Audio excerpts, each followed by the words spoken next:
মুহতারাম হাজিরিন, হিজরি সনের প্রথম মাস মুহররম মাস। আজ মুহররম মাসের প্রথম জুমা। সুবহানাল্লাহ। মুহররম শব্দের অর্থ নিষিদ্ধ, সম্মানিত, মর্যাদা সম্পূর্ণ। হিজরি সনের প্রথম মাস হিসেবে মুহররমের গুরুত্ব ও তাৎপর্য অনেক বেশি।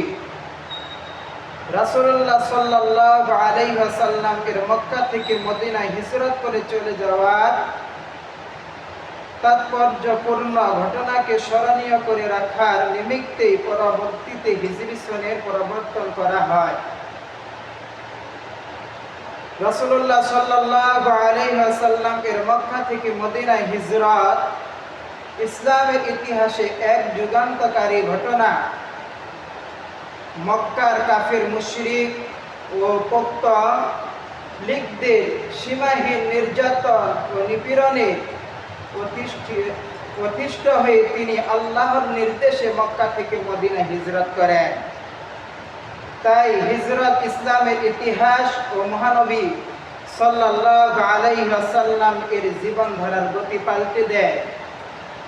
হিজরতের ফলে মক্কায় অপেক্ষিত ইসলাম মদিনায় একটি বিজয়ী ও গ্রহণযোগ্য আদর্শ হিসেবে প্রতিষ্ঠিত লাভ করে। রাসূলুল্লাহ সাল্লাল্লাহু আলাইহি ওয়াসাল্লাম, যিনি মক্কায় একজন ধর্ম প্রচারক হিসেবেই ছিলেন পরিচিত, মদিনায় এসেই তিনি একজন শ্রেষ্ঠ রাষ্ট্রনায়ক, সুদক্ষ সেনাপতি, আদর্শ সমাজ সংস্কারক হিসেবে আবির্ভূত হন।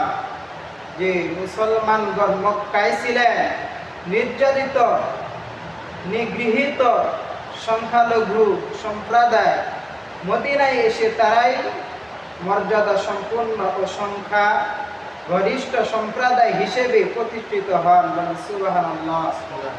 সর্বোপরি ইসলাম একটি সর্বজনীন ও আন্তর্জাতিক জীবন আদর্শ হিসেবে ব্যাপক প্রচারের সুযোগ লাভ করে। তাই হিজরত ইসলামের ইতিহাসে একটি গুরুত্বপূর্ণ ঘটনা। হিজরি নববর্ষ আমাদেরকে সে কথাই স্মরণ করিয়ে দেয়। মুহররম থেকে হিজরি নববর্ষ শুরু হয় আর জিলহজ মাস শেষ হয় হিজরি সন। গণনা করা হয় চন্দ্র মাসের হিসেব অনুযায়ী।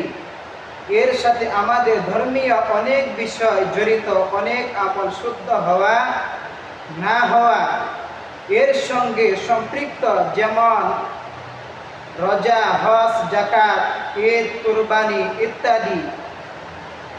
এ কারণে চন্দ্র মাসের হিসেব রাখা মুসলমানদের জন্য ফরজে কিফায়া ঘোষণা করা হয়েছে। সুবহানাল্লাহ। অর্থাৎ এটা এমন একটা আমল যার সাথে সমস্ত মুসলমান জড়িত, মুসলমানের আমল জড়িত। মুসলমানের একটি দল যদি এর হিসেব রাখে তাহলে সবার পক্ষ থেকে ফরজের জিম্মাদারি আদায় হয়ে যাবে। বলেন সুবহানাল্লাহ। আর যদি কেউ হিসেব না রাখে তাহলে সকলে ফরজ পরিত্যাগ করার গুনাহগার হবে। যেমন জানাজার নামাজ ফরজে কিফায়া, কিছু সংখ্যক লোক যদি তা আদায় করে তাহলে সবার পক্ষ থেকে আদায় হয়ে যাবে। সুবহানাল্লাহ। আর কেউ আদায় না করলে সকলের গুনাহগার হবে। আমাদের দেশে এই কাজটি সরকারিভাবে ইসলামিক ফাউন্ডেশন কর্তৃক জাতীয় চাঁদ দেখা কমিটির মাধ্যমে হয়ে থাকে। যদি এ ব্যবস্থা না থাকতো তাহলে প্রতি মাসে আমাদের এ কাজ করতে হতো, অন্যথায় আমরা কোনো ইবাদত ঠিকমতো করতে পারতাম না। চাঁদের হিসাব এত জরুরি যে যদি একদিন কম বেশি হয়ে যায় তাহলে অনেক অসুবিধা আর ক্ষতির সম্মুখীন হব। আমরা যেমন ধরুন শাবান মাস 29-এ ছিল, কিন্তু আমরা যদি 30-এ ধরে নিই তাহলে মাহে রমজানের একটা অতি মূল্যবান দিন আমাদের হাতছাড়া হয়ে গেল। আর ইচ্ছাপূর্বক একটা রোজা নষ্ট করে কেউ যদি সারা বছরও রোজা রাখে তাহলেও ওই একদিনের রমজানের ফজিলত লাভ করতে পারবে না। বলেন আল্লাহু আকবার।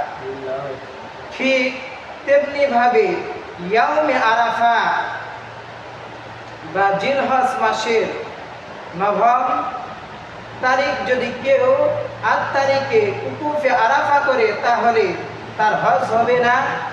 10ই জিলহজ কুরবানি কেউ যদি 9 জিলহজ কুরবানি করে তাহলে তার কুরবানি হবে না। রমজান মাসের একদিন বাকি থাকতে যদি কেউ ঈদের নামাজ পড়ে তাহলে তার ঈদের নামাজ হবে না। এভাবে অনেক